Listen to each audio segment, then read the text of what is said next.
Territory, le podcast cinéma des territoires isolés. You drove here?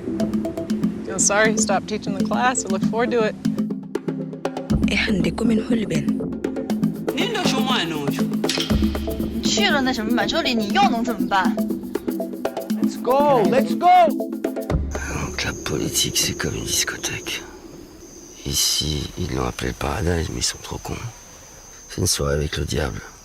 Bonjour à toutes et tous, vous écoutez un nouvel épisode de Territory. Merci d'être fidèles à ce rendez-vous. C'est une émission tout à fait exceptionnelle que nous vous proposons, cette fois plus particulièrement car il se concentre autour d'un film unique en son genre, parfois troublant mais surtout percutant. Germain, je te laisse introduire notre invité. ça marche sur lui, sur tous les autres aussi. Aujourd'hui dans Territory, c'est encore un cinéaste qui nous fait le privilège de sa présence pour dialoguer 1 heure avec nous. Un parcours hors du commun, un diplôme de l'école de cinéma l'ESRA, en plus de 15 années au SAMU social, tout en arrivant à la réalisation avec les courts-métrages Grand Boulevard, Le Dernier Raccourci et surtout Errance avec le comédien Paul Ami. Film qui fut récompensé par le Grand Prix Unifrance et présenté dans plusieurs festivals. Le grand tournant arrive en 2020 puisque son premier long-métrage Vaurien reçoit le label de la sélection du Festival de Cannes dans un contexte sanitaire difficile qui déplace sa distribution en salle à juin 2021. Ce film marque déjà le style du réalisateur à travers un récit viscéral avec un anti-héros marginal et psychopathe interprété par Pierre Deladonchamp qui s'éloigne de ses habituels personnages en douceur. Comme son auteur aime à le souligner dans plusieurs entretiens, le rôle central n'est qu'un prétexte pour les seconds rôles, c'est donc une palette de talents sous les projecteurs qui les font vivre dans ce premier film. Allant d'Ophélie Beau, tout juste révélée à l'époque par Mektoub My Love, Canto Uno d'Abdelatif Kechiche, en passant par la découverte Marie Colomb, le trop rare Sébastien Oubani, mais aussi Inès Chanty, révélation du film d'Antoine Desrosières à Genoux les gars, présenté dans la sélection Un certain regard du Festival de Cannes. Et un certain Raphaël Quenard, encore inconnu du grand public. Après un passage en coécriture du premier long-métrage de l'attaché de presse Hassan Guérard, Barbès Little Algérie, notre invité revient donc cette année avec une nouvelle réalisation encore plus frappante et un peu plus dans le genre polar. Allant plus loin dans la France profonde, celle des territoires isolés, cette fois, ce n'est pas du point de vue d'un antagoniste meurtrier, mais bien de celui des enquêteurs que l'on se trouve. Une semaine dans le quotidien de Samuel et Ava, père et fille, le premier journaliste de terrain, la seconde en stage de formation, enquêtant autour d'un féminicide ultra-violent en milieu rural. Mais c'est avant tout une plongée sombre et fascinante dans le milieu du journalisme d'investigation et de la presse écrite en crise existentielle. Le média, dont font partie les protagonistes, est inspiré par le non moins célèbre journal Détective, rebaptisé depuis 1982 en Nouveau Détective, un choix marqué justement par le cinéaste pour contrer le mépris ambiant envers ce magazine. Rapace, c'est le titre de ce nouveau long-métrage. Il survole par son appellation tel un spectre le chef-d'œuvre maudit de 1924 réalisé par Eric Van Streim et d'autre part fait écho par métaphore à ces volatiles venant piller dans ses corps désossés tels des charognards. Cousin éloigné du film de Dominique Moll, La Nuit du 12, Rapace avance toujours dans une certaine précision. Ce film, c'est nous tenir en haleine jusqu'à particulièrement nous bloquer dans sa dernière demi-heure magistrale. Un thriller à donner des sueurs froides à Alfred Hitchcock, comme le souligne si bien Télérama dans sa critique. D'une autre part, le long-métrage lorgne par son montage et sa tension avec Blowout de Brian De Palma et parfois Eastern Promises de David Cronenberg ou encore Meurtre d'un bookmaker chinois de John Cassavetes. Et on peut retrouver, sur une partie nocturne, des lumières et l'ambiance de Midnight Special de Jeff Nichols. Ce film est bien original et c'est made in France, alors cocorico. Une fois de plus, le metteur en scène est renforcé par une distribution impériale, valorisant l'intime profondeur des personnages. En tête, le doublement césarisé Samy Bouagila et l'ex-révélation Mallory Vanek, que l'on ne présente plus et que tout le cinéma français s'arrache. Puis, dans les seconds rôles, les cinéastes Valérie Donzelli et Andrea Bescon, les ex-agents du Bureau des légendes Stéphane Crépon et Jean-Pierre Daroussin, l'acteur et aussi réalisateur Samuel Jouy, ou encore Gilles Cohen, Paul Ami et celui que Laurent Canté avait révélé dans son film L'Atelier, Mathieu Lucci, interprétant ici un rôle étrange et inquiétant. Actuellement en salle et ayant connu un joli démarrage, le film Rapace est produit par 24-25 Films, qui a rejoint le groupe Media One en 2023 et est distribué par Zinc Film. Dans Territory, on a souhait de convaincre nos auditeurs à participer au bouche à oreille essentiel aux films d'auteur qu'on aime défendre comme étant exigeants. Alors, rien de mieux qu'un créateur pour vous éclairer de l'ombre à la lumière. Son micro vient de s'allumer. La parole est au talent. Bonjour Pieter Doornziep, bienvenue dans Territory. Bonjour. Bonjour. J'ai l'impression que vous avez bien aimé le film. Ça fait plaisir. Ouais, ils étaient plusieurs. C'est quoi votre journal? Détective. En découvrant ton film, c'est impossible de ne pas penser à l'affaire Élodie Kulik. Cette jeune banquière qui a été assassinée en 2002 dans la Somme. Son corps avait été retrouvé sur un chemin isolé et il y avait un message vocal terrifiant qui avait été enregistré au moment du drame. Dans Rapace, il y a des échos troublants, il y a la victime retrouvée en pleine nature, l'enregistrement audio qui glace le sang aussi. Est-ce que cette affaire a d'une manière ou d'une autre influencé l'écriture ou la mise en scène de ton film ? Alors oui, elle a influencé l'écriture, mais pas la mienne. En fait, c'est un projet qui a mis du temps à se faire, à se monter. Dans un premier temps, je vais vous donner ma temporalité à moi. Quand je suis contacté, Vaurien n'est pas encore sorti en salle, donc on est en 2020. Et comme tu le disais tout à l'heure, il sortira qu'1 an plus tard. Mais à ce moment-là, c'est le brouillard, je ne sais pas du tout. Je suis contacté par Christophe Delceau, qui est chez Oriflamme, donc le copro du film. Et il me dit, voilà, t'as plus qu'à réaliser le film, on a un scénario solide, ça fait 10 ans qu'on est dessus, ils sont 3 à l'avoir coécrit. Donc il y a Christophe Cantoni, qui est un ancien détective, qui a travaillé là-bas 5 ans, Fabiani Deschamps, qui a aussi fait des piges chez Détective, mais qui par ailleurs est scénariste et réalisatrice, et Christophe Cousin, qui est scénariste et réalisateur aussi. Donc ces 3-là ont travaillé, se sont passés la main sur ce projet en s'inspirant très largement du fait divers qu'à l'époque Christophe Cantoni avait chroniqué dans Détective. Et moi quand je lis ça, je me dis c'est cool, ça y est, la renommée quoi. Maintenant j'ai plus besoin de me casser la tête à écrire des trucs. Carrément on me propose des choses déjà pré-rédigées, hyper intéressantes. Et sauf que voilà, j'adhère pas au projet. Il y a un truc qui marche pas quoi. J'aime beaucoup la reine du fait divers. Je suis sensible à cette affaire-là. Il y a des scènes clés qui sont déjà présentes. Tu mentionnais le message audio. Et effectivement. Et puis globalement, j'aime pas le reste. Voilà. J'aime pas le reste. J'aime pas le ton. J'aime pas les personnages. Il n'y a pas le lien père-fille qu'il y a dans le film aujourd'hui. Il y a un côté un peu suranné, James Bond. Il a tendance à le personnage principal a une 30aine d'années. Il a tendance à séduire un peu tout le monde dans son enquête. Alors vraiment, c'est dur d'aller au bout. C'est pourtant bien écrit, hein, c'est pas ça le problème, mais c'est vraiment pas du tout en phase. C'était un peu tout ce que je dénonçais avec Vaurien. La misogynie ordinaire, voilà, on était en plein dedans. Mais sauf que c'était pas pour la dénoncer, c'était plutôt pour la faire perdurer un peu. Et donc je suis un peu mal à l'aise et je demande si je peux réécrire un peu. Et, j'ai le feu vert. Et après, une fois que je suis dedans, je demande si je peux réécrire beaucoup. Et je leur fais lire quand même, au passage, pour pas non plus leur donner l'impression de les déposséder, parce que ça faisait 12 ans qu'ils étaient sur le coup. Donc ils étaient un peu impatients que ça se fasse. Et finalement, donc on réécrit beaucoup et on arrive à un résultat qui, moi, me plaît, leur plaît aussi, et on commence à lancer le film, un premier feu vert, je dirais 3 ans en arrière, où notamment on a Jean-Pierre Daroussin qui dit oui sur son rôle, et puis ça se casse la figure. Ça marche pas parce que le producteur ne se sent pas capable d'aller au bout et de le faire dans les meilleures conditions. Donc plutôt que de le faire de façon catastrophique, et moi j'avais déjà eu un tournage avec Vaurien où on avait 350 000 € de budget. Donc c'était vraiment... je le savais faire, mais j'avais pas envie de refaire spécialement. Et à ce moment-là, moi je travaillais avec 24-25 sur 2 autres projets à l'écriture. Et je leur ai dit, les gars, est-ce que vous voulez jeter un petit coup d'œil ? Si ça vous plaît, j'aimerais bien que vous nous rejoigniez. Et à ce moment-là, peut-être qu'on pourrait encore faire un petit effort à l'écriture, parce qu'il y avait encore des choses qui me gênaient un petit peu, mais je n'osais pas trop toucher. Donc ils sont arrivés, ils ont aimé, et j'ai pu notamment réécrire toute les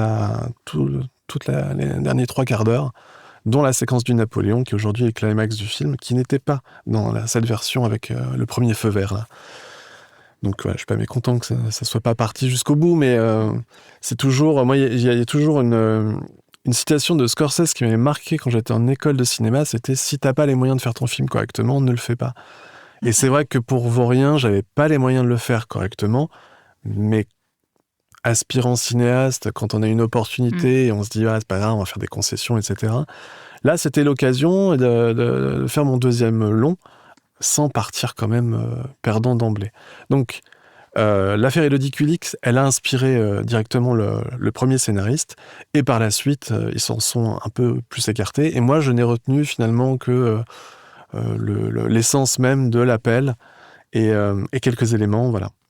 Oui, et dans le scénario original, il y avait la CB, il y avait cette équipe de détectives, mais il y avait des allers-retours entre Paris et la province. Là, il n'y en a qu'un seul, en fait. Ouais, c'est vrai. Ils sont sur le terrain, ils arrivent à Paris, on découvre qui ils sont et on comprend un peu. Et ensuite, ils repartent chacun sur... C'était plus lisible, plus clair. Voilà, des petites choses que j'ai pu conserver, mais grosso merdo, c'est 30 pages que j'ai conservées et ensuite... on va dire une soixantaine que j'ai pu réécrire complètement différemment. Tu disais au commencement du long métrage, il y a le scénario original de Christophe Cantoni, Christophe Cousin et Fabienne Deschamps. D'ailleurs, c'est comme ça qu'ils sont crédités au générique du film, scénario original. Et justement,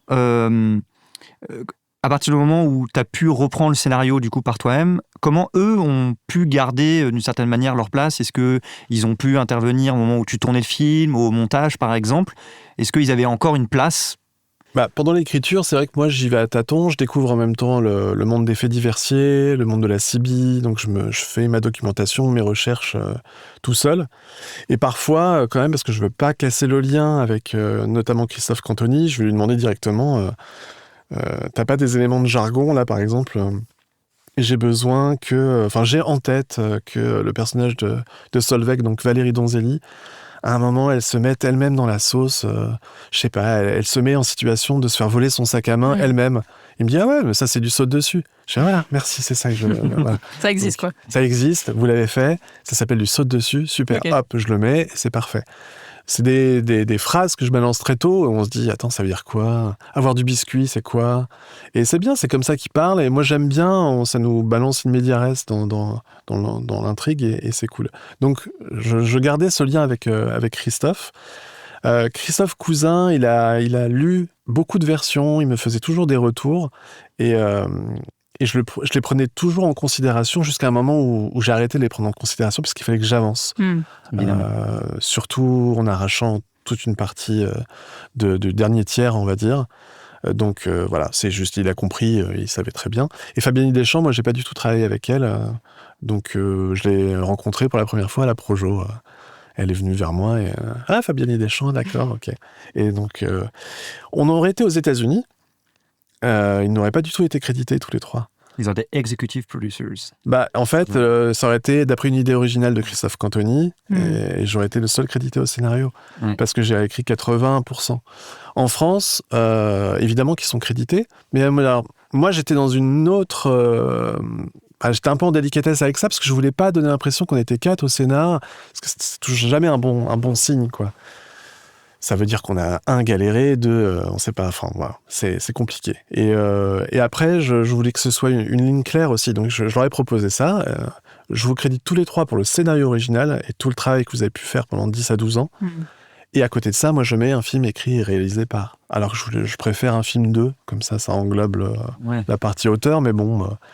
Et tous les quatre, on s'est entendus parfaitement pour ensuite les droits SACD, ça s'est fait très très bien, mais c'était un peu délicat parce que je voulais pas...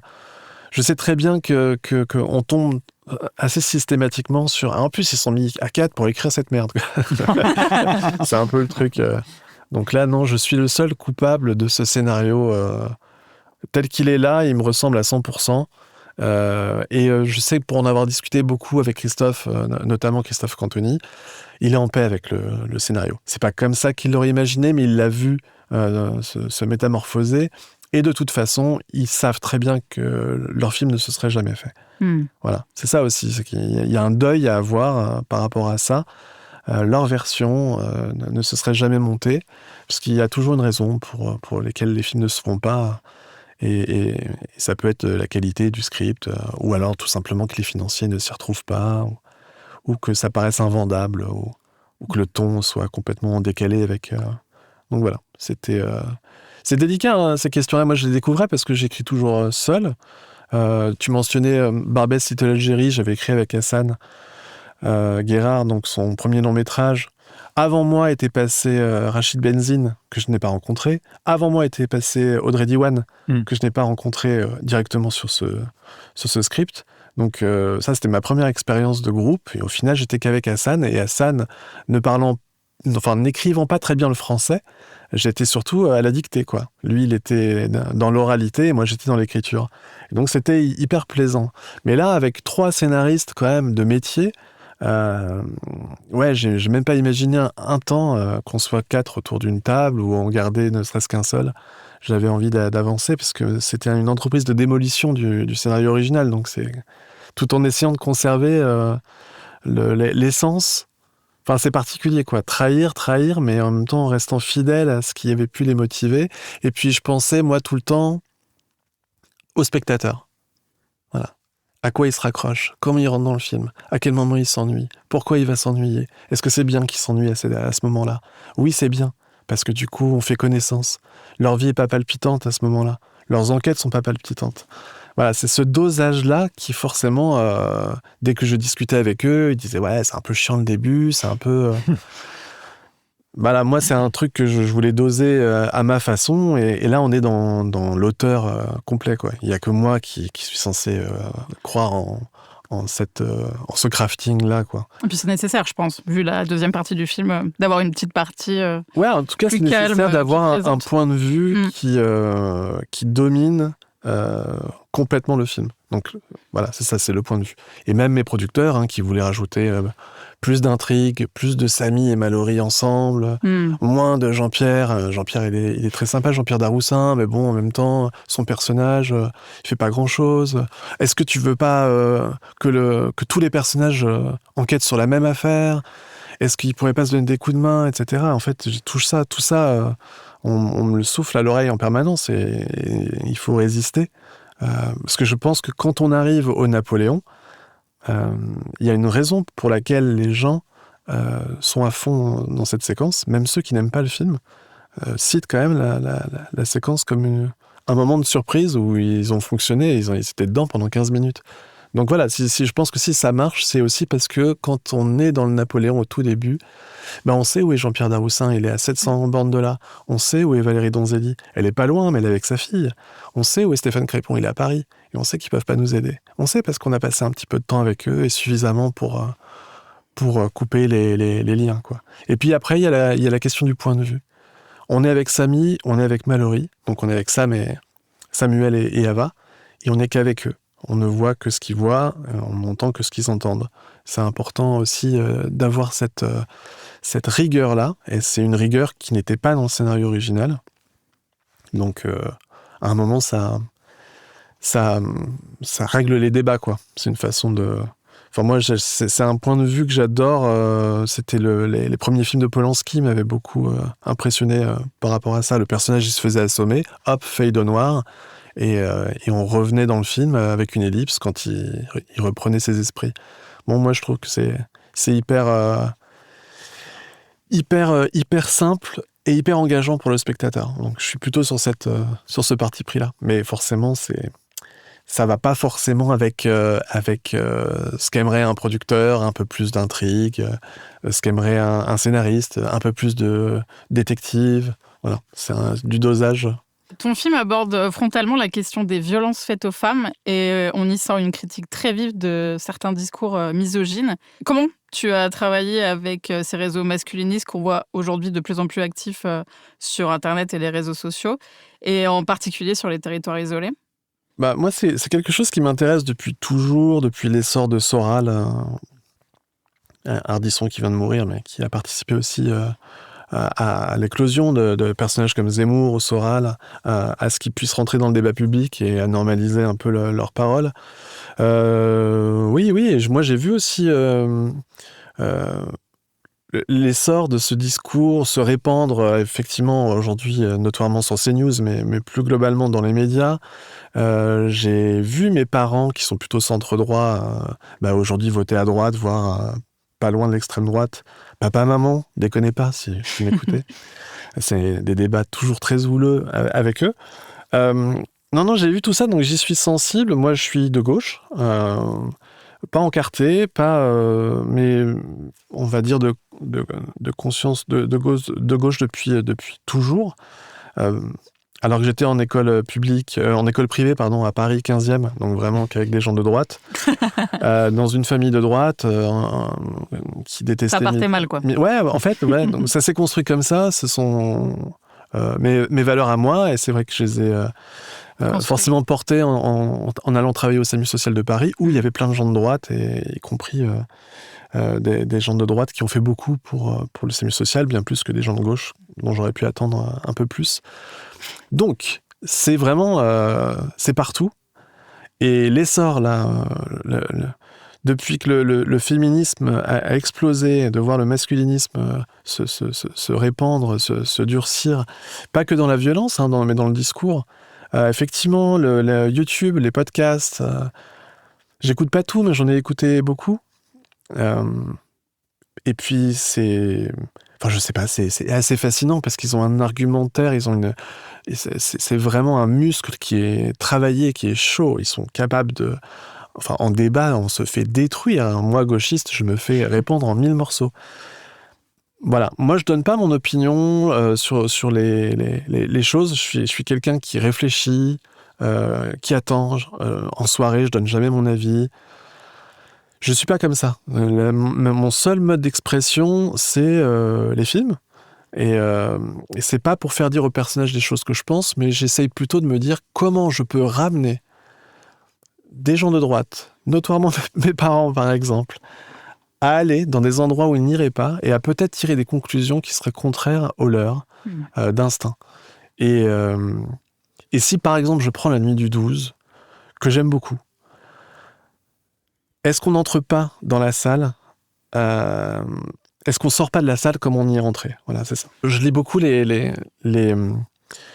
commentaires sur Letterboxd de jeunes gens qui ont été le voir le film et ils me disent ouais, c'est pas assez fouillé, c'est pas assez... Mais je trouve ça hyper intéressant parce qu'à aucun moment il y a un discours contre ça. Je le mets juste...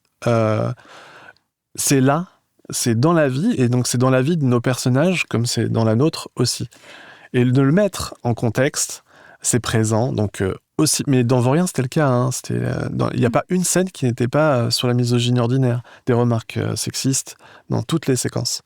C'était pas le sujet du film, mais c'était le sujet du film, puisqu'il y avait ça en permanence.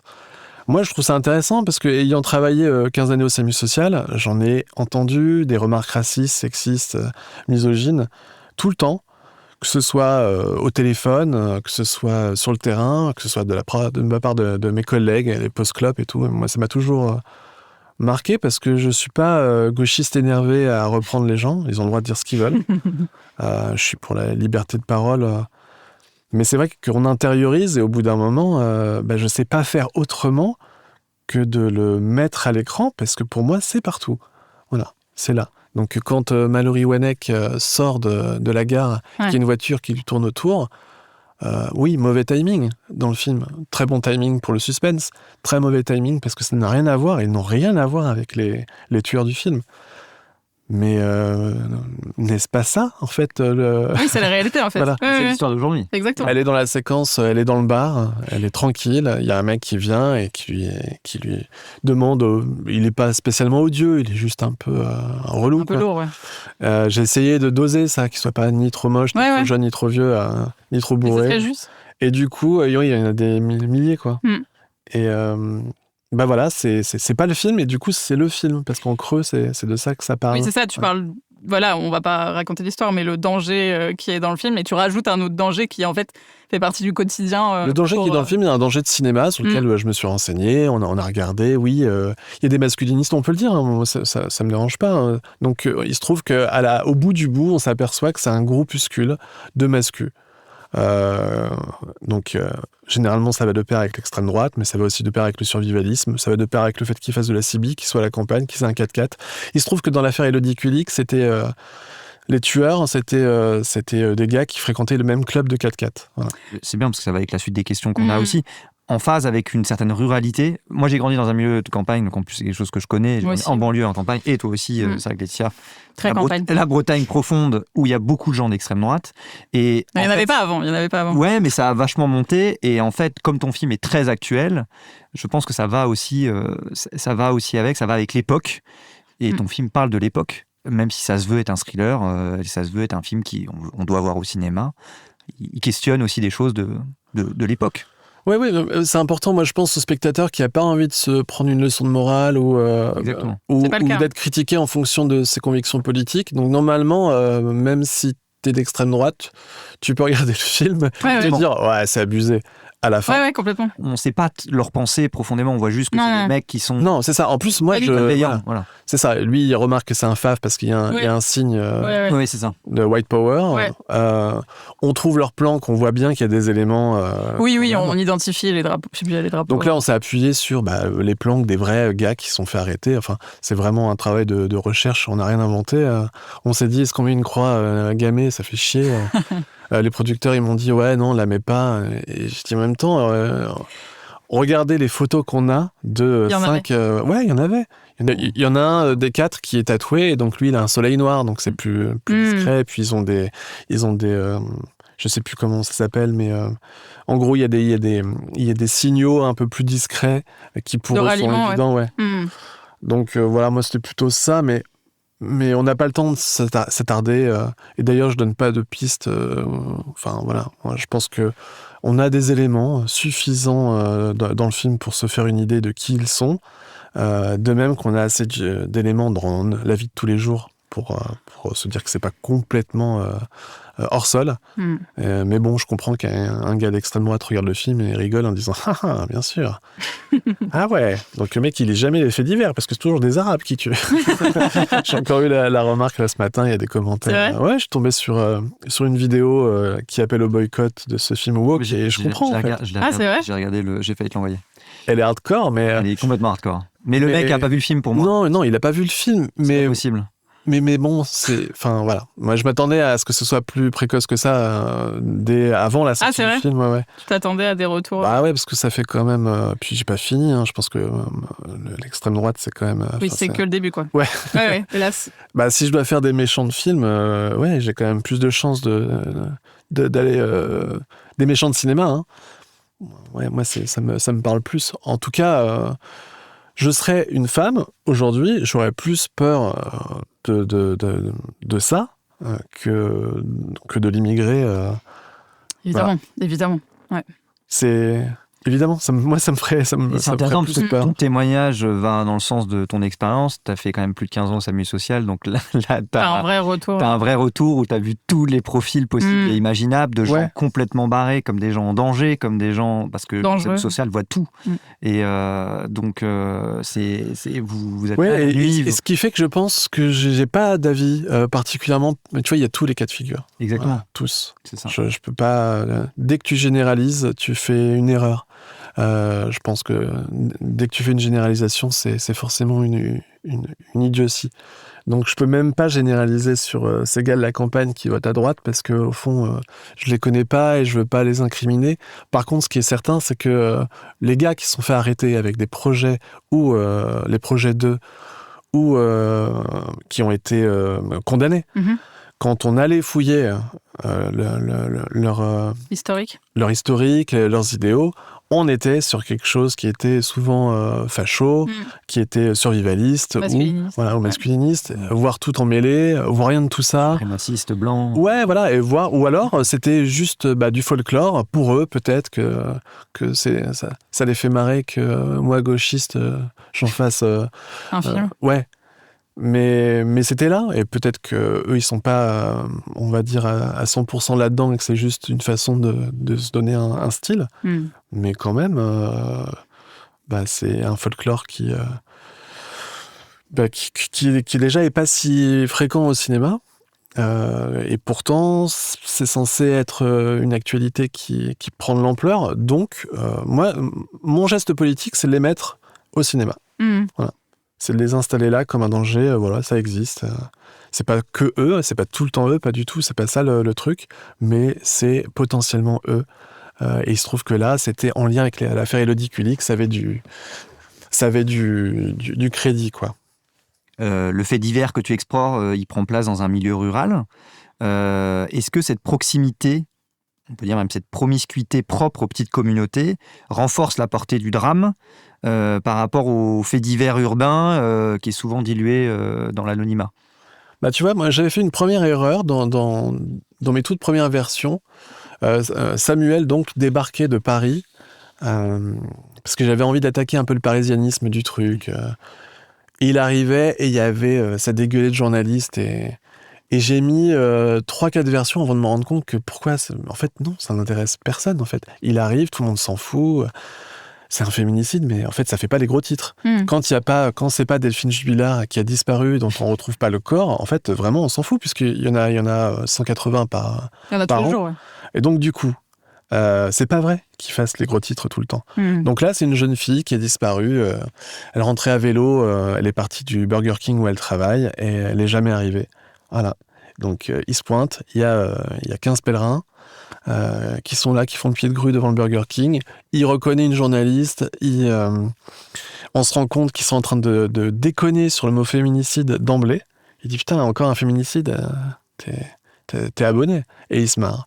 Et voilà, je pense que là, on était dans un truc et parisianiste et en même temps globalement juste sur l'ensemble du territoire. C'est que on s'en fout. Mais voilà, première erreur de ma part, c'est de considérer que ça faisait forcément l'événement, alors que pas du tout. Et ensuite, sur ce rapport Paris-province, c'est vrai que Détective, ils sont tout le temps sur le terrain. Donc, ils sont pas hautains du tout. Voilà, c'est un truc qui m'a aidé, moi. Ça aurait été un autre journal, peut-être que j'aurais voulu appuyer ce point, mais il se trouve que Détective, ils sont tout le temps sur le terrain, ils connaissent parfaitement la campagne, ils ont des contacts partout, et donc ils n'ont aucun mépris, parce qu'ils passent toute leur vie, ils passent 300 jours de l'année dans des petits motels, et ils vont manger au Napoléon régulièrement, quoi. Donc, si je voulais taper sur ce parisianisme-là, il fallait pas que je choisisse Détective. Et si je les ai choisis, c'était aussi pour gagner du temps et être dans autre chose. Ça fait une parfaite transition avec ma prochaine question. Au début du film, on pense que les rapaces, ce sont justement les journalistes, ces professionnels qui, comme tu le dis, sillonnent la France, y compris les territoires les plus isolés pour couvrir des faits divers souvent tragiques. Mais au fil du récit, ce regard évolue, sans trop en dire évidemment. Ces journalistes travaillent pour une revue spécialisée dont tu parlais sur les affaires criminelles, et on comprend que les histoires racontées sont hélas toutes inspirées de faits réels. Comment tu as travaillé sur cette représentation et comment tu t'es documenté sur ce milieu journalistique très particulier? Moi, je pensais, j'avais jamais lu Détective avant qu'on me propose le film, donc je me suis abonné. J'ai mis de l'argent là-dedans et j'ai lu et je savais pas quoi en penser, sauf qu'effectivement, en fait, il y avait un autre journal, je mélangeais moi avec un autre journal que j'avais pas lu mais aperçu dans ma jeunesse, qui était complètement inventé. Je sais plus comment ça s'appelait. Les Nouvelles du Monde, je crois. Les Nouvelles du Monde, c'était faux. La femme à deux têtes. Enfin, okay. C'était des trucs ostensiblement faux. Pour rigoler, presque pour se moquer de la presse à sensation. Sauf que Détective, non, eux, ils ont quasiment 100 ans d'existence. C'est des grandes plumes qui ont commencé par rédiger ce canard, quoi. C'est impressionnant, hein. C'est vraiment... c'est ce qui a fait la fortune des frères Gallimard. Okay. C'est ce qui... Enfin, il y a Cocteau, il y a... Enfin, je ne les ai pas révisés, mais il y en a une dizaine, dont Albert Londres lui-même. C'est impressionnant de voir qu'ils avaient, à ce moment-là... compris que c'était le fait divers qui alimentait le plus la littérature française au 19e et au 20e siècle, et que ça pouvait intéresser les gens de s'intéresser à l'ordinaire dès lors qu'on mettait une plume et qu'on enrobait tout ça. Donc Détective avait gardé cet ADN-là, et leur but, c'était de faire un truc hyper classe. Hyper classe. Vous prenez des affaires qui nous concernent tous, et vous les mettez un peu en exergue avec une jolie plume. Et évidemment, ça s'est un peu dévoyé avec le temps, et puis concurrence aidant, ils ont Et puis, Les réseaux sociaux. Ouais, et du coup, là, ils se retrouvent dans une situation où leur papier, il est dégueulasse. Le truc est monstrueux. C'est vraiment... c'est closer, c'est des couleurs criardes, c'est des... Donc, je leur ai posé la question. Hein. Donc, je vous disais, là, en venant au studio, ils sont à 500 mètres de votre studio. C'est drôle. Donc, j'ai eu l'impression de revivre ce moment. J'ai été les voir et je leur ai dit pourquoi en fait, pourquoi c'est si horrible comme papier à tenir, à lire. Et ils m'ont dit qu'ils ont essayé de rendre ça plus classe, mais à chaque fois, les ventes chutaient, qui sont bloquées dans cette espèce d'écrin un peu voyeuriste et vendeur. Ok, donc je leur en veux pas. Et puis après, moi, je tenais juste à... Je savais que c'était un journal de droite, voire d'extrême droite, parce que... toujours avec le temps, hein, ça s'est dévoyé encore une fois, mais c'est vrai que les 30 dernières années, c'était quand même un peu le même réflexe qu'à CNews, c'est-à-dire t'as un fait divers, si c'est un Arabe qui a fait le coup, on va le monter en épingle et on va dire haha, regardez. Évidemment, si c'est un blanc, on n'en parle pas, et c'est vraiment, il n'y a que sur les réseaux on dit vous en parlez pas parce que c'est un blanc qui a fait le coup, donc c'est... Voilà. On a ça tous les jours, hein, quand même. Hein. Quand on est de gauche, en tout cas, on souffre un peu. Hein. Un petit peu. Mais effectivement, les affaires qui ont fait beaucoup de bruit, c'est l'affaire Lola. Évidemment, c'est ça. Ouais. Voilà, c'est les affaires où directement quelqu'un avec un nom, connotation étrangère, c'est ces affaires-là qui flattent un peu l'extrême droite en France, qui les réveille. Et donc, eux, ils participaient de ce mouvement-là. Et depuis 5 ans, en fait, c'est une toute autre équipe. C'est des jeunes gens plutôt cinéphiles, rien à voir avec leur passé. Et ils sont plutôt apolitiques.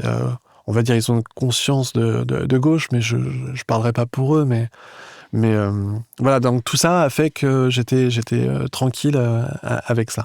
J'étais au pif dans un premier temps, c'était important pour moi parce que mon seul leitmotiv, c'est le spectateur. Donc du coup, j'essaye de suivre son fil de pensée à lui. Et quand j'ai des choix, effectivement, je suis obligé de revenir dans le réel. Donc, mais c'est uniquement après avoir écrit le scénario que j'ai été les rencontrer. Et je leur ai soumis le script. Tu voulais pas être influencé Ouais, je voulais pas être influencé. Et après, même si la prod m'a dit attends, va pas les voir et tout, j'ai dit si, je vais les voir.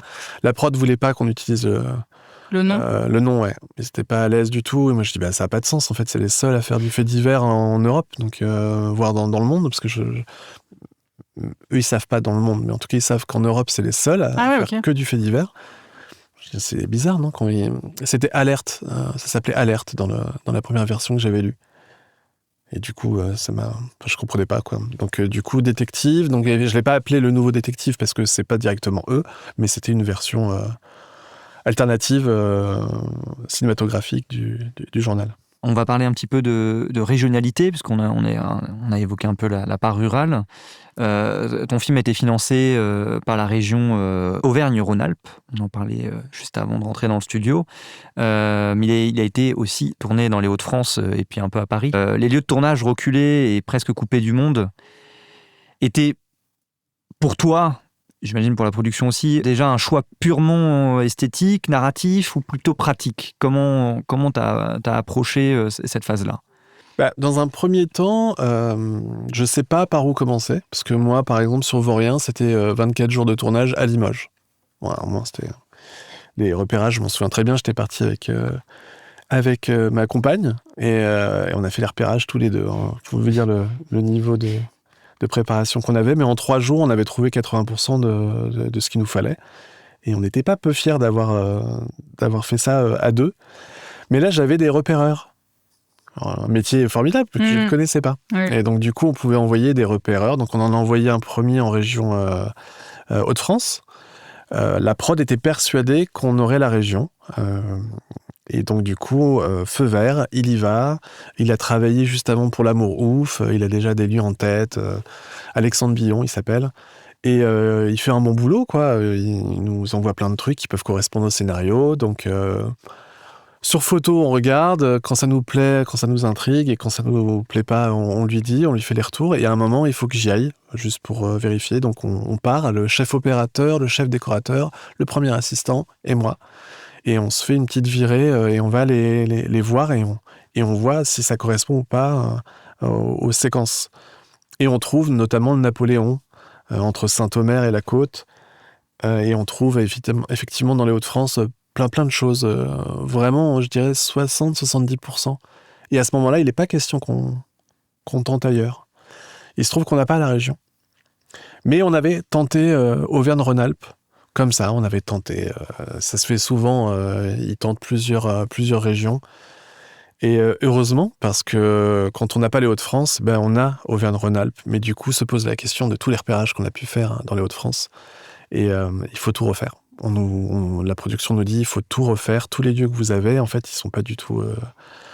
Parce que je ne sais pas si vos auditeurs comprennent, mais quand une région nous donne de l'argent, c'est de l'argent public en partie, mais c'est pour le redonner tout de suite à la région. Soit en salaire, soit pour... Les dépenses sur place. Ouais, c'est ça. C'est intégralement, il faut que tout cet argent soit reversé à la région pour faire vivre... L'économie locale. Exactement. Et moi, je trouve ça super. Et du coup, on n'a pas cette aide-là des Hauts-de-France. Et donc, du coup, on se retrouve un petit peu à poil. Mais on a des lieux assez uniques, dont le Napoléon, qui me paraissent être difficilement transposables, en tout cas dans l'urgence. Voilà. Et on a un autre problème, c'est que la région Auvergne-Rhône-Alpes nous accorde une aide, mais pour 4 semaines, pas pour 2 semaines. Donc voilà, on se retrouve aussi à devoir un peu mentir, la région. Donc voilà, on prend la décision de faire 2 semaines de tournage sans aide dans les Hauts-de-France pour mettre en valeur principalement les sites les plus importants et 2 semaines en Auvergne-Rhône-Alpes et 1 semaine à Paris. Et comme ça, on a aussi pour moi la possibilité d'avoir un peu de la montagne, un peu des briques rouges des Hauts-de-France. Et c'était important, les paysages, qu'il y ait une variété. De la même manière que je voulais pas faire un film en hiver, que je voulais qu'on voit bien tout en fait, la nature, qu'elle puisse s'exprimer aussi dans les couleurs chaudes. C'est pas parce que c'est un polar qu'il faut forcément qu'il pleuve. Que ce soit gris tout le temps. Voilà. Là aussi, c'est des codes qui sont durs à déboulonner. Hein. Ouais. La couleur bleue, grisâtre, c'est tout de suite des couleurs qu'on associe. Ouais, et qu'on a jartées. Donc c'est important. On ne peut pas passer à côté du casting prestigieux de ton film et en même temps totalement adapté au personnage. Comment tu as travaillé avec Juliette Denis qui s'occupait déjà du casting de Vaurien, ton premier long métrage, et qui là est épaulée par Élodie Demet? Ouais, Élodie Demet, elle est venue en deuxième partie, donc pour les rôles secondaires. Élodie Demet, elle sortait, je crois, de Le Comte de Monte Cristo et... elle fait des gros films, quoi. Donc c'était hyper intéressant. Une autre approche, Juliette Denis, effectivement, donc on avait fait Vaurien ensemble. Et en fait, on s'est pas très bien entendu. Là, il y a eu on s'est pas entendu entre nous. Hein. Il y a eu juste un truc qui fait qu'on n'a pas pu continuer l'aventure ensemble. Et du coup, on s'est retrouvés à faire avec la prod directement... avisé, donc Samy Bouagila, c'est le producteur Mathias Weber qui m'a soufflé son nom. Avec Juliette, on avait conçu tout le casting de la première partie du film 3 ans auparavant. Et comme là, on n'a pas pu finaliser le truc, on n'a pas proposé à Élodie Demet de venir nous rejoindre. On voulait juste savoir si nous-mêmes, sans directeur de casting, on était capable d'avoir une vision claire. Et ce que ça a mis en évidence, là, sur ce moment où on n'avait plus de directeur de casting, c'était que le personnage de Samuel n'était pas tout à fait écrit comme il fallait. Donc il avait 30 ans sur la première version, il avait 40 au moment où on se lance, et en fait il était trop jeune. Et tous les comédiens auxquels on pensait, je peux les citer, hein, des Pio Marmaille ou Guillaume Canet, enfin c'est pas on a pensé à eux, mais ils s'imposent d'eux-mêmes en étant bankable, en ayant l'âge qu'il faut, etc. Jonathan Cohen, il y a plein de versions possibles de Rapace. Mais il se trouve que c'était pas Laurent Lafitte. Aucun ne correspondait au personnage. Pas parce qu'ils sont pas bons, mais juste ça marchait pas. Et en fait, c'est parce que le personnage n'était pas très bien écrit. Dès lors qu'on l'a vieilli un peu et qu'on a mis en place ce lien père-fille, c'était plus clair. Et sur les acteurs qui avaient la cinquantaine, il y en avait quelques-uns qui me plaisaient forcément. Et Samy Bouagila, c'était un énorme souvenir de jeunesse dans Drôle de Félix, notamment. Je me souviens que j'étais à l'ESRA quand j'avais découvert et je connaissais pas ce visage dès qu'il souriait, c'était incroyable. Il avait une façon de parler aussi, un timbre de voix. Enfin, tout me plaisait chez lui. Et il se trouvait que sa carrière, elle avait duré, qu'il avait pris de l'épaisseur. Donc, on lui propose, il accepte. Et à partir de là, on a pu construire tout le reste. J'ai pu rappeler Jean-Pierre Daroussin, mais autrement, tout le casting est différent.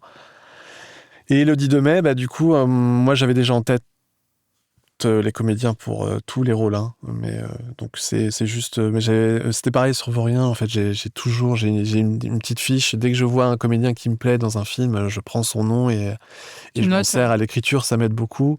Et effectivement, avec le directeur de casting, c'est surtout pour confronter si mon idée elle est pas saugrenue, ou si c'est possible d'eux, ou si éventuellement elle a pensé à quelqu'un d'autre. Mais tu citais le casting des petits rôles dans Vaurien, et je suis très fier de Raphaël Quenard, Inès Chanty, Marie Colomb. Ça fait plaisir de les avoir repérés avant tout le monde. Parce que tu les as eus en essai, du coup. Donc tu les as eus face à toi. Et tu as pu mesurer la qualité de leur talent. Moi, je me souviens très bien de Raphaël Quenard. Il m'a chopé par le col, il m'a balancé sur une étagère, parce qu'il il savait pas faire semblant, quoi. On dirait qu'il fait de l'impro d'ailleurs dans le film. Enfin, dans la scène. Ouais, mais en fait, non, tout était écrit. Ok. Non, mais ça peut donner Je l'impression. lui dis, il faut que tu chantes du Aznavour. Par contre, j'ai pas les droits, donc tu te démerdes. Et il a dit, emmenez-moi au commissariat. Mais voilà, tout d'un coup, et pour moi, j'étais par terre, hein, je me souviens, et Juliette Denis avait dit, coupez, qu'est-ce qui t'arrive, t'es fou, quoi. Et j'ai dit, il est fou ce mec, mais il est doué. Ouais, parce qu'en fait, j'ai vraiment eu peur à ce moment-là. Enfin, je sais pas parce qu'il m'a chopé, mais parce qu'il parlait très près de moi, il avait une vérité dans le regard.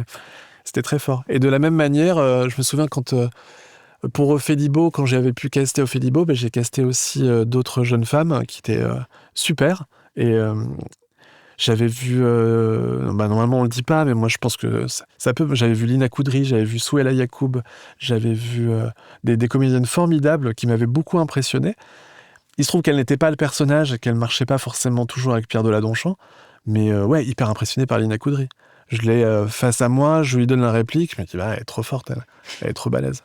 Et je peux pas la prendre parce que ça marche pas sur ce truc-là, mais dans la foulée, elle a Gagarine, et dans la foulée, elle fait d'autres trucs. Quoi. Ouais. Et on a gardé bon contact.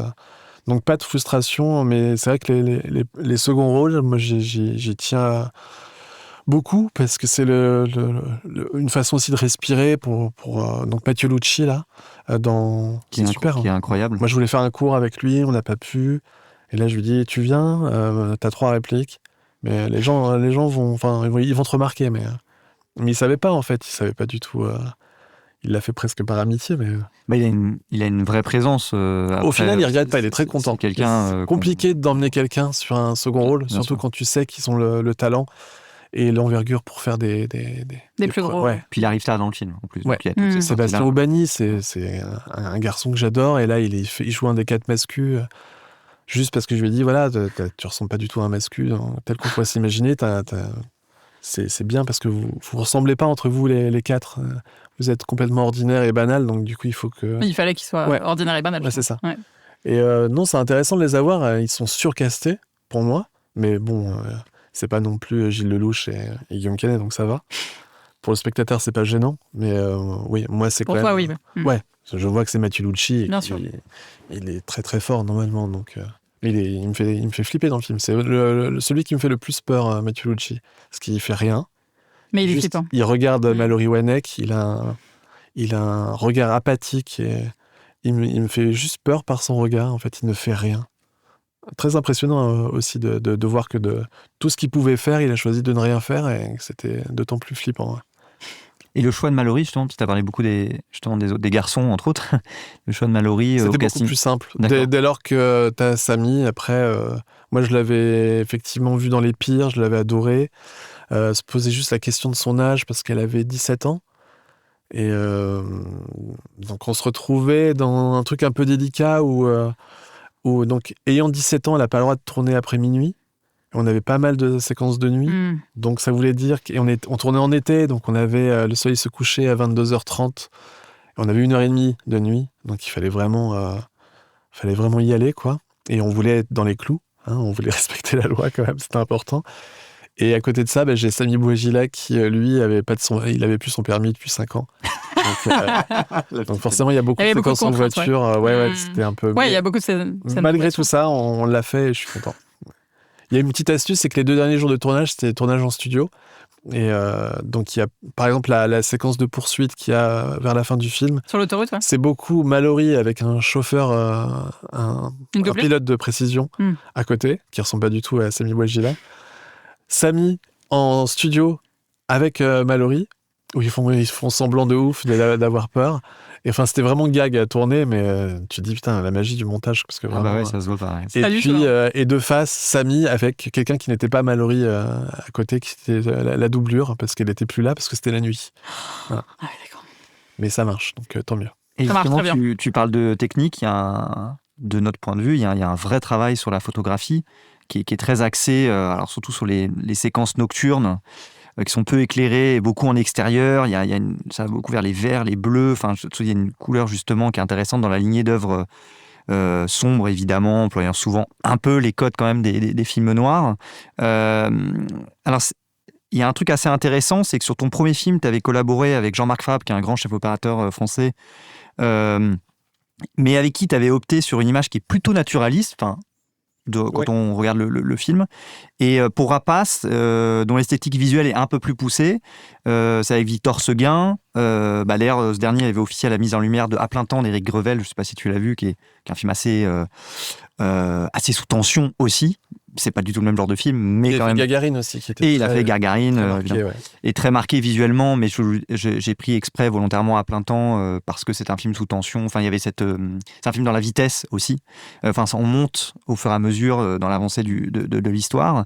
Et comment t'as fait ces choix de collaboration et qu'est-ce qui différencie le travail de la lumière sur tes 2 films justement, puisque c'est très différent.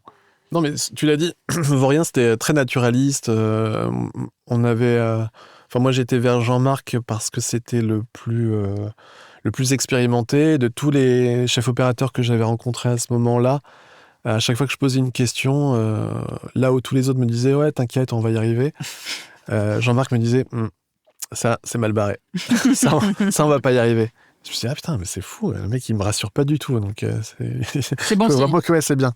Parce qu'il va trouver des solutions. Effectivement, il s'est très bien débrouillé. Pour lui, c'était compliqué d'être sur un tournage à 350 000 €, sachant que d'habitude, c'est sa bijoute qui coûte ce prix-là. Et qu'il a un gros camion avec plein de possibilités. Là, il devait réfléchir avant de partir sur qu'est-ce que je prends avec moi et certainement pas tout ce que je prends d'habitude. Victor Seguin, c'est différent parce que tout d'un coup, j'ai un budget 10 fois plus fort. Hein, je suis à 350 000 pour Vaurien. Il finira à 500 000, mais avec le CNC après réalisation. Enfin, c'est des comptes. Et moi, j'ai 3,7 millions pour faire le film, là, sur Rapace. Et il finira à 5,3 millions. Mais j'ai 3,7 pour faire le film. Pour donner une information par rapport au financement aujourd'hui, c'est quelque chose nous qu'on sait. Un film aujourd'hui à 5 millions, c'est un film à 3 millions avant le Covid. Hein, parce qu'aujourd'hui, avec l'inflation, exactement, tout ça, c'est ça. T'es quand même dans un budget réel. Ça reste... moi, je trouve que... ils ont fait un film pour vraiment pas cher. Je trouve parfois qu'on a quand même des largesses. Mais il y a un truc quand même, globalement, que tu peux pas changer, peu importe le budget. C'est que tu écris pendant des années, tu te prépares pendant des mois, et ensuite tu as 2 heures pour la tourner. Voilà. Ça, c'est sidérant. Je pense qu'il faut vraiment revoir ce concept. Ça veut pas... là, j'ai eu 33 jours, j'ai eu 3,7 millions, mais j'ai dû faire des concessions, réécrire jusqu'à la lie. J'en pouvais plus. Il fallait réécrire la scène de fin, parce qu'on perdait le décor, parce que tout était serré, parce qu'on faisait 1 semaine à Paris, puis 2 semaines en Savoie, et puis ensuite 2 semaines dans les Hauts-de-France. Et puis t'as le timing des comédiens ensuite qui ont d'autres engagements. Enfin, c'était tellement serré qu'il n'y a pas une seule séquence qu'on pouvait se permettre de rater. Et je crois que moi, 2 ou 3 fois sur les 33 jours, j'ai un peu baissé les bras en me disant ouais, c'est pas ouf, mais j'ai pas envie de me prendre la tête à faire chier tout le monde. Et les 3 scènes ont été coupées. Ah, c'est vrai? Ouais. Ça, c'est un truc qu'il faut vraiment que je me dise, mais si je baisse les bras, Il faut jamais lâcher les bras. Ouais, faut pas là, mais bon, tu vois, c'est un vendredi matin ou après-midi. La scène, tu sais que tu l'as écrite, voilà, c'était cool parce que notamment une où Jean-Pierre Daroussin, elle était très cool pour lui, pour son personnage. Et on a fait, c'était tellement long parce qu'il devait se mettre à pleuvoir et ils la font. Je vois que Mallory, elle est pas du tout dans un bon matin, elle joue à l'envers et c'est pas de sa faute, hein, c'est juste il faut se chauffer un peu quoi. Ouais, j'avais pas envie de la refaire. Voilà, bon, elle a été coupée et c'est con, hein, mais donc il y a. Ça fait partie de l'apprentissage qui m'avait obsédé, moi, avec les courts-métrages. C'est comment ne pas gâcher d'argent, comment être le plus efficace possible, comment, en plus de tourner dans les meilleures conditions pour tout le monde, être vraiment efficient, quoi. Ne rien gâcher. Et puis, parce qu'il y a un temps incompressible à bien faire les choses. Ça, c'est autre chose que j'ai pu apprendre. Si on est au Napoléon et il nous a fallu 4 nuits, on a essayé de me faire passer ça à 3 nuits, puis en nuit américaine. Non, il fallait 4 nuits, il fallait vraiment bosser tous les axes, faire un découpage très précis. Donc il y a un temps incompressible à bien faire les choses. Et parfois, parce que c'est des séquences un petit peu en dessous, parce que c'est des séquences transitionnelles, j'ai fait des compromis et en vrai, je ne devrais pas les faire. Voilà. Il y a plein de moments où on est en champ contre champ, ou voilà, parce que j'ai pas les moyens de faire autrement, quoi. Ou alors tu passes dans le camp des casse-couilles, de celui qui fait un burn-out à son équipe. Et moi, il est pas question. Enfin, c'est là où l'expérience du SAMU social. En 15 années, j'ai fait du management d'équipe. Je sais ce que c'est. À un moment, c'est horizontal. Et si moi je suis fatigué, je pense même pas dans quel niveau est le mec à la régie, quoi. Donc je préfère qu'on termine à l'heure, que les comédiens aident à la remballe, que derrière, si on a 1 heure de rab, on se boit tous un petit café ou on a 1 heure de plus à l'hôtel. Voilà, pour moi c'est plus cohérent avec le fait de repartir du bon pied le lendemain. Et si on a raté la séquence de la veille, on peut se vanner, et je suis le premier à me faire vanner s'il y a un truc qui va pas, quoi. Mais c'est important d'être aussi cool sur ça. Par contre, moi, la rigueur de cinéaste qu'il faut absolument que je bosse, c'est ne baisse pas les bras, fais ta putain d'heure supplémentaire si c'est pour obtenir un plan qui restera dans le montage, mais bon, voilà, ça tout a un prix et c'est un peu... l'humain passe avant tout, quoi. Alors justement, on tease depuis tout à l'heure, tu parles du Napoléon. On va justement évoquer ces scènes pleines de suspense dans ce restaurant isolé, son parking, puisqu'il poursuit sur ces longues routes nationales mal éclairées. Alors, on va essayer d'en parler sans spoiler pour tous les gens qui n'ont pas vu le film. Moi, ça me dérange. C'est vraiment, je pense, le grand moment marquant du film. Évidemment, au-delà du travail de l'éclairage remarquable dans la nuit, moi je pense à ce plan que je pensais il tournait en drone, où on voit ce restaurant qui est éclairé, isolé, et il fait tout noir autour. Et là, on se dit, il va se passer un truc. On se le dit déjà avant, mais c'est encore plus marqué.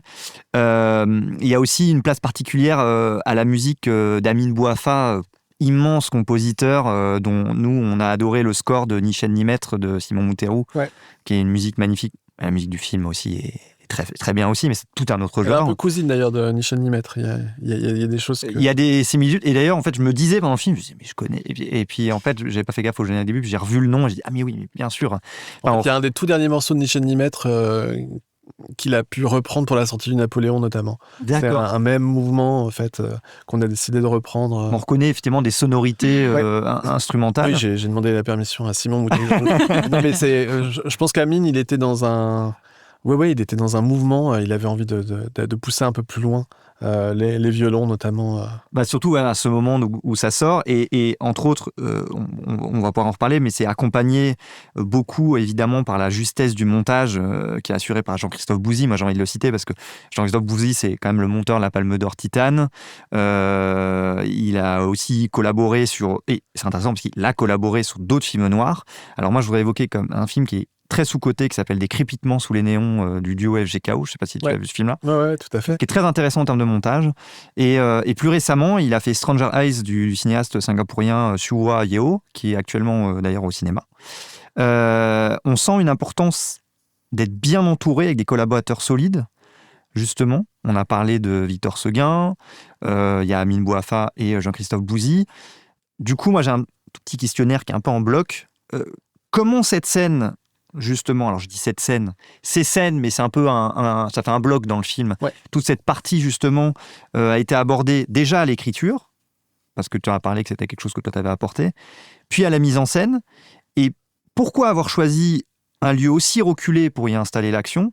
Et évidemment, on peut aussi s'interroger sur quelles ont été tes inspirations, parce que tu as dû avoir des influences aussi liées certainement avec d'autres films ou même des photographies. Voilà. L'écriture, moi, j'étais très insatisfait de toutes les versions que j'avais pu lire du scénario avant que j'arrive. Y compris les premières que j'ai pu... Enfin, j'aimais pas le dernier tiers, quoi. Ça tournait toujours autour de 2 tropes. C'était soit les tueurs s'en prenaient à Mallory, mais comme ça, on va dire... parce que c'est leur mode opératoire. Ouais, il est tombé sur elle et heureux hasard, malheureux hasard. Ou alors, c'était donc le journaliste qui mettait donc sa stagiaire, pas toujours sa fille, parce que ça dépendait des versions, mais en tout cas, qui la mettait comme un appât. Et ça tournait mal. Mais à partir de là, pour moi, ça n'avait aucun sens. Mais j'arrivais pas à... C'est toujours les 20 dernières pages qu'on changeait, jamais les 40 dernières. En fait, il a fallu que 24-25 arrivent et disent la fin, ça va pas, c'est trop bizarre. Et je leur ai dit, est-ce que je peux réécrire les 40 ? Vraiment, je peux revenir en arrière. Et à ce moment-là, effectivement, je reviens du moment où elle arrive à la gare et vient la chercher. Ils vont à l'hôtel. Et à partir de là, j'ai dit, c'est ici pile qu'il faut changer. C'est là. Et ils vont aller prendre ils ont faim. Ils vont manger entre père et fille. Ils vont enfin aborder le sujet. Et alors qu'ils sont sur le point de peut-être crever l'abcès de leur relation, c'est le thriller qui va arriver et qui va les emporter. Et si ça le fait pour eux, ça le fera pour le spectateur. Parce qu'on est avec eux, on est sur un temps... on s'attend pas. Voilà, on s'y attend pas. Alors, ça fait un hasard de scénariste, que ce soit le même lieu, mais quelque part, pour moi, c'est crédible parce que vu le patelin, ça peut fonctionner. C'est le seul endroit d'ouvert ou qui sert encore tard à ce moment-là. Donc, c'est potentiellement possible. Mais oui, moi, c'était ça. Et à partir de là, donc, c'est comment les mettre dans la sauce le plus possible. Comment faire en sorte d'étirer le moment. Comment ils s'en rendent compte. Donc, c'est lui d'abord. Il le dit à sa fille. Sa fille, elle est dos à l'action. Elle peut rien voir. Elle est... Et donc, tout est du point de vue de Samuel. Moi, je trouvais ça... super, parce que la mise en scène, elle vient tout de suite. Donc, tu demandais pour ensuite sur le plateau. Bon, c'était crevant, parce qu'il faut faire tous les axes, il faut faire... et puis, on avait le truc de Mallory peut pas tourner après minuit, donc si on veut la voir en amorce des plans du point de vue de Samuel, alors il faut tout retourner avant minuit avec Mallory, puis ensuite il faut une doublure pour... c'était un petit peu casse-tête. Et il y a toujours ces 50 figurants qui étaient là, qui sont restés 4 nuits avec nous, et que je remercie parce que c'était super de les avoir et qui font semblant de bouffer. C'est quand même, vous avez fait 4 nuits de tournage. Ouais, c'est impressionnant. C'est énorme. Parce qu'en fait, la scène dure vraiment longtemps, on va préciser pour les gens qui n'ont pas vu le film. Elle dure 15 minutes à peu près, celle-ci uniquement dans le restaurant. Ouais, c'est ça. Justement, on s'est posé la question à la fin dans le film, et avec l'autoroute, tout ça, on tape les 20 minutes facile. Moi, je pense que ça... c'est pas loin de 40 minutes si tu comptes la séquence de filature dans les bois avant. Ouais. Oui, c'est ça. On était déjà hyper tendus avant. Ça redescend. Voilà, c'est ça. Ça redescend et ça remonte. Ouais. Ça redescend parce qu'ils se retrouvent à l'hôtel et qu'ils sont safe. Donc, c'est ça. Tu redescends. Et puis il y a la scène à la gare aussi. Il a trouvé une piste et il dit à sa fille j'ai trouvé une piste. Donc, mais quelque part, la piste, il a vu que c'était un faf parce qu'il a reconnu un signe, mais on a avancé un tout petit peu. Enfin, c'est maigre. Et de toute façon, il a été reconnu quand même. Ouais. Oui, c'est vrai. Et lui, non. Il l'a vu. Il l'a vu, la voiture. Il y a le truc de la voiture. Mais déjà, on se dit, de toute façon, à partir du moment où ils sont rentrés dans la voiture, il y a un truc, c'est sûr que ça ne peut pas s'arrêter là. C'est ça. Donc, du coup, il y a toute cette longueur en tension. C'est ça. Et justement, tu parlais de la technique, de tout le travail que vous avez fait les 4 nuits. Comment au montage, tu as abordé ça, justement, avec Jean-Christophe Bouzy ? Alors, Jean-Christophe, il a tout fait tout seul. À partir des rushs, il montait pendant qu'on était en train de tourner, donc il fait ça aussi avec Julia Ducournau. c'est bien, c'est pour nous avertir assez rapidement si on a tout ce qu'il faut, s'il faut retourner des choses ou pas. Donc, il m'envoyait des textos en me disant « Ouais, pas mal. T'as tout ce qu'il faut, ça va marcher, etc. » Et après, moi, je suis arrivé et il avait oublié des petites choses qu'il n'avait pas vues dans les rushs, parce que parfois, j'avais qu'une seule prise. Donc, par exemple, avec le voisin qui s'aperçoit que Samy a laissé sa clé de bagnole, je l'avais pas tant que ça, en fait. Je crois que j'avais une prise sur Samy Donc, il avait zappé, en fait, en dérushant. Il n'avait pas forcément pensé à ce moment-là. Quand il y a un client qui se lève, et donc Némésis, donc Mathieu Lucci, croit que c'est potentiellement Samuel. Là aussi, il n'avait pas capté que c'était un client qui se levait volontairement, qu'il fallait le suivre, que tout ça, c'était le début du suspense. Voilà. Donc, il y avait des petites erreurs comme ça, mais autrement, ça marchait très bien. Et puis ensuite, on a mis une musique de maquette, pour voir si ça fonctionnait. Et puis ensuite, on a demandé à Amine de venir et de nous rythmer tout ça. Enfin, c'était hyper chouette. Chacun y va de son propre... Et après, surtout, la grosse partie, c'est le mix, puisque je suis tout seul avec Marc Douane, qui venait de faire Le Comte de Monte Cristo, L'amour ouf. Enfin, il avait fait tous les gros films de l'année, donc j'étais un peu saucé d'être avec lui, parce que là, tout d'un coup, moi, je suis pas un gros film, mais je suis là tout le temps, quoi. Je le saoule. Le gars, il a l'habitude de bosser seul. Je suis avec lui tout le temps et je lui dis non mais là il faut un silence, mais là on entend Samy respirer mais il faut pas, et comment il peut respirer alors que ça a coupé le souffle, et il me disait putain mais tu me casses les couilles. Mais il était très content que je sois là quand même, on s'est très bien entendu, mais c'est le mix, c'est le moment où en gros tu décides de l'importance de chaque élément, du bruitage à la musique, au dialogue, et tu doses tout. Donc, si tu veux, tu peux saboter le travail d'Amine, le travail de tout le monde. Donc, c'est un vrai moment où tu fais encore des choix peut-être plus cruciaux encore aussi cruciaux qu'à l'écriture, et aussi cruciaux au montage, mais aussi au tournage. Le mix, t'es là, et si t'as envie de couper le sifflet à Samy, si t'as envie de lui couper une réplique, tu peux tout faire. Et à ce moment-là, donc, là, vraiment, tu te mets dans la peau d'un spectateur. Et je me souviens, il y avait Yoann Dionnet qui mixait Avignon, juste à côté. Et donc, je lui disais, viens, parce qu'on se connaissait un tout petit peu. Et il avait vu juste une séquence du Napoléon. Il m'a dit, ah putain, c'est quoi ce truc? On fait pas du tout la même chose. Ah, pas trop, non. Mais non, pas trop. C'est pas la même ambiance. Mais c'était génial de pouvoir... Moi, j'étais impatient de voir Avignon, et c'était chouette, parce qu'on est dans le pur cinéma, là, pour le coup. C'est une création de cinéma. Et tu me parlais des références. Moi, j'avais De Palma en tête, beaucoup. Mais donc, pas pour une séquence en particulier, mais pour une façon d'étirer, de jouer sur le point de vue. Là, j'ai revu des petits passages de l'Impasse hier, Carlitos Way. J'ai hésité à te parler de l'Impasse, mais j'ai pensé beaucoup à Blowout avec Travolta. L'Impasse, mais tu sais, j'ai revu pour les 50 ans, là j'ai revu Les Dents de la Mer, et la première attaque, c'est marrant, mais je commence un peu comme ça, parce que t'as Roy Schneider qui est là et qui regarde un petit peu la plage, donc on est tout à fait dans... C'est inconscient, hein, mais... Donc, c'est vraiment Samy qui regarde, et puis t'as quelqu'un qui vient lui parler au premier plan. T'as une ou deux personnes qui viennent lui parler. C'est vrai, et il regarde par-dessus l'épaule, et on est tout à fait dans le début. Et là, il aperçoit un danger. Il y a un travelling compensé que j'ai fait plutôt un tout petit peu avant, pendant la séquence de... Mais il y a des éléments, en fait. De Palma, Spielberg, c'est vraiment la grammaire qui me parle le plus.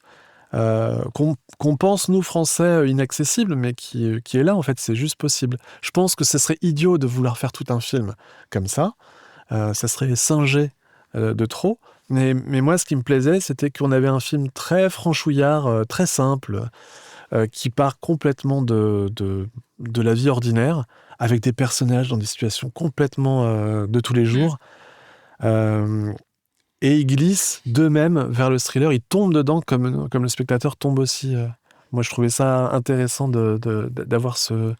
Et comme d'ailleurs Détective fait en sorte de prendre un fait divers et le tire vers l'exceptionnel par la littérature. Donc moi, c'était par le cinéma, je lui donnais un petit peu de couleur. Et une réplique dans le film, t'as Samy qui demande à sa fille, est-ce que tu préfères regarder un bon livre ou une dépêche AFP, est-ce que tu préfères un bon film ou journal de 20 heures? Et il y a un peu de ça, quoi. On commence journal de 20h et on finit dans un film. Voilà. Et alors, on va se rapprocher de la fin. On a envie de se dire plein de choses, mais le temps nous compte. Alors, je l'évoquais un petit peu dans l'introduction. Le film n'a absolument rien à voir avec le film dont je vais parler, mais il y a justement cette œuvre mythique qui plane, moi je trouve, discrètement sur ton œuvre. C'est Greed, Les Rapaces de Eric von Stroheim. Je ne sais pas si tu l'as vu. Je l'ai vu, ouais. J'ai vu une version, je ne saurais pas dire laquelle c'est. Qui est un chef-d'œuvre mutilé par les studios. Ouais, c'est un peu dur de savoir quelle version on a. Voilà, c'est ça. Et parce qu'en plus, il y a plusieurs versions qui sont sorties, plusieurs etc. durées et tout. Mais bon, c'est devenu culte avec le temps. Et au passage, je ne sais pas si tu sais, c'est le film préféré de Christopher Nolan. Voilà. Est-ce que c'est un clin d'œil assumé ? Ton film s'appelle Rapaces. Alors, pas Les Rapaces, mais Rapaces avec un S aussi, comme lui. Alors, le titre anglais, c'est Greed, mais ça veut dire la même chose.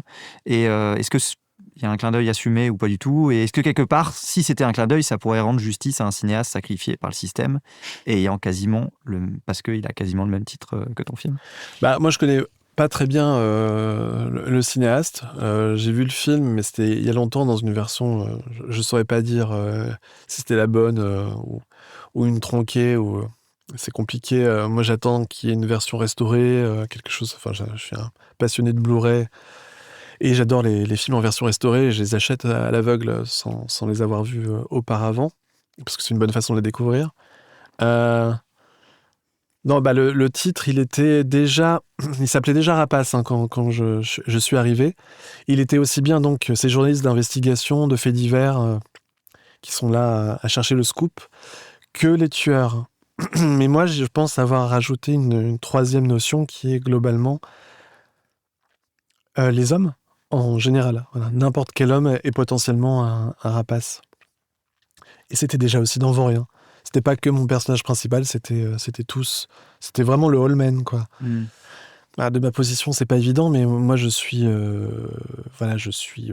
sympathisant féministe. Je veux pas parler à leur place, mais tout ce que je peux dire, c'est que je pense sincèrement qu'on est tous potentiellement des dangers sur pattes, et aucun d'entre nous ne doit être sous-estimé, et que c'est la justesse du titre, elle est là. Après, on a le droit de le lire pour les journalistes, mais c'est abusé de dire que c'est des rapaces, mais c'est comme ça qu'on les perçoit, en tout cas. Je peux être perçu, ouais. Et sinon, non, mais voilà. Sinon, non, mais pardon, je voulais revenir aussi. Il y avait Duel qui avait beaucoup joué aussi sur la séquence. Dans Duel, il se retrouve dans un petit boui-boui et il ne sait pas parmi tous les gars présents, lequel est celui qui le poursuit. Ouais. Et moi, ce que je trouvais intéressant, c'est que j'ai inversé le truc, puisque il identifie tout de suite les 4 mecs. Donc le spectateur sait tout de suite qui sont les 4 en question, sauf que eux ignorent qui on est, nous. Et en fait, je trouvais que la tension, elle naissait de ça. Je te reçois, Némésis.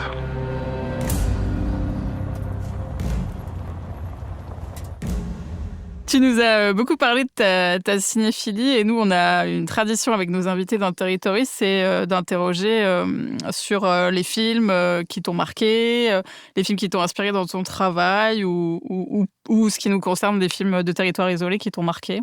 Est-ce que tu en as en tête à nous partager ? Ah oui, comme ça, sans question. Comme ça, on adore en fait, en lien avec tout ce qu'on vient de se dire. Même si tu nous en as dit. Voilà, en fait, on ouvre ta cinémathèque personnelle, entre guillemets, en disant tiens... c'est pas un piège. C'est pas un piège, c'est pas une question piège. Tu nous en as dit beaucoup déjà, mais si tu en as d'autres qui te viennent... Je regarde dans mes références, parce que je m'étais noté ça.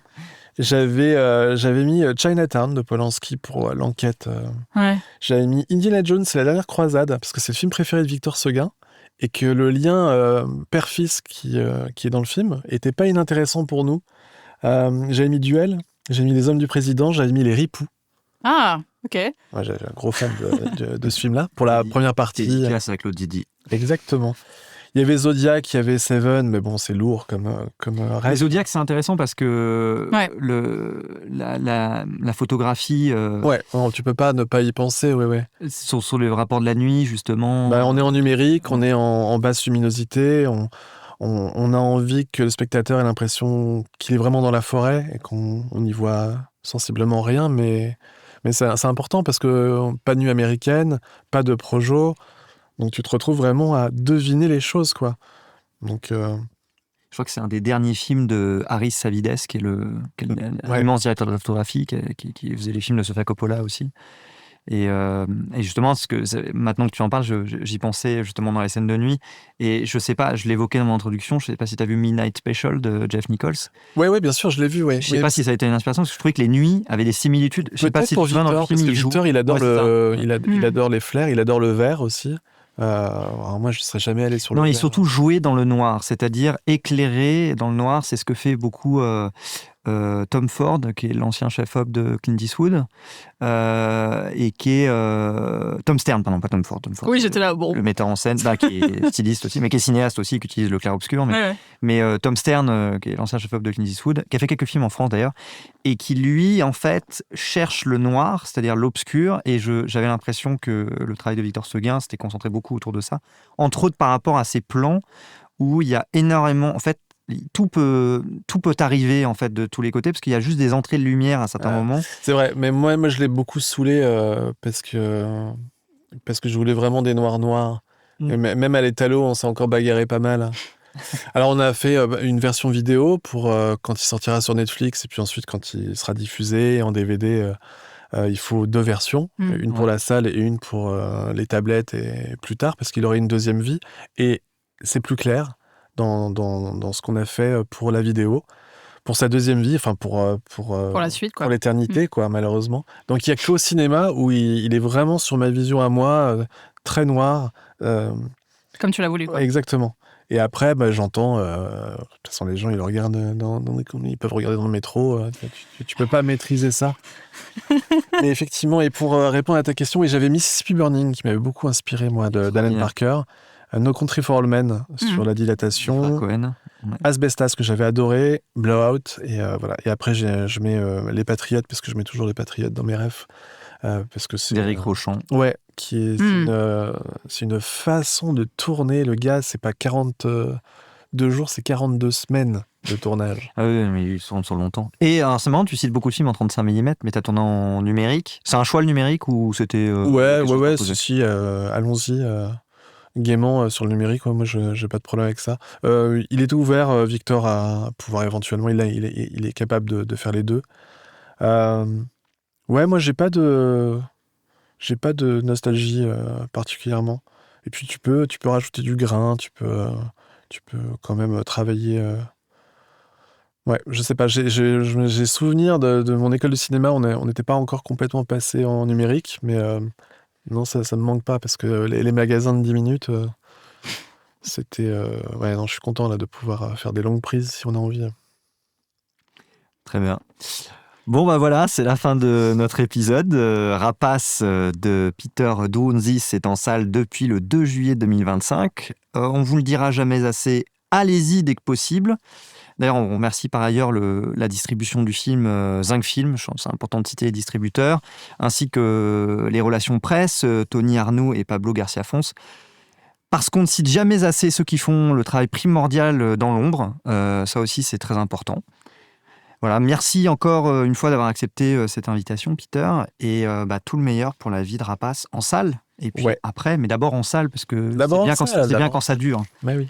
Parce qu'il est vraiment exceptionnel en salle. Oui, alors voilà, merci, à voir sur grand écran, je dirais toujours, il y a des films, il y a des films qu'on peut voir partout. Celui-là, c'est quand même vraiment sur grand écran. Une expérience de cinéma, ouais. C'est une expérience de cinéma. Non, mais même moi, ça va me manquer. Parce que je l'ai vraiment vu 500 fois, et je sais que si à chaque fois je suis content de le partager avec les gens dans une projo. Enfin, j'évite de venir juste pour le débat à la fin. J'aime bien. Ah oui, tu restes dans la salle. Bah ouais, ça va me manquer, parce qu'il y a quand même un truc qui est. Il y a des détails qu'on perd et qu'on perdra toujours, quoi. Donc bon. Tu peux les garder pour toujours, ouais. Bah ouais. Tous les détails. Pour suivre les actualités du podcast, il suffit de se connecter sur les plateformes d'écoute et la page Instagram @territory_podcast. Nana, Kwaheri, au revoir Kenavo, bonne journée ou bonne soirée. Merci encore Peter. Merci. Et n'oubliez pas, le cinéma, c'est partout où vous vous trouvez. C'était Territory, un podcast produit par Shaman Labs, Hassan Kamrani, Gérobec et Romain Pourrieux. Réalisation et présentation, Germaine Le Carpentier, en collaboration avec Laetitia Bénéat. Composition et création musicale, Fred Auger, avec la participation de Mélanie Roux.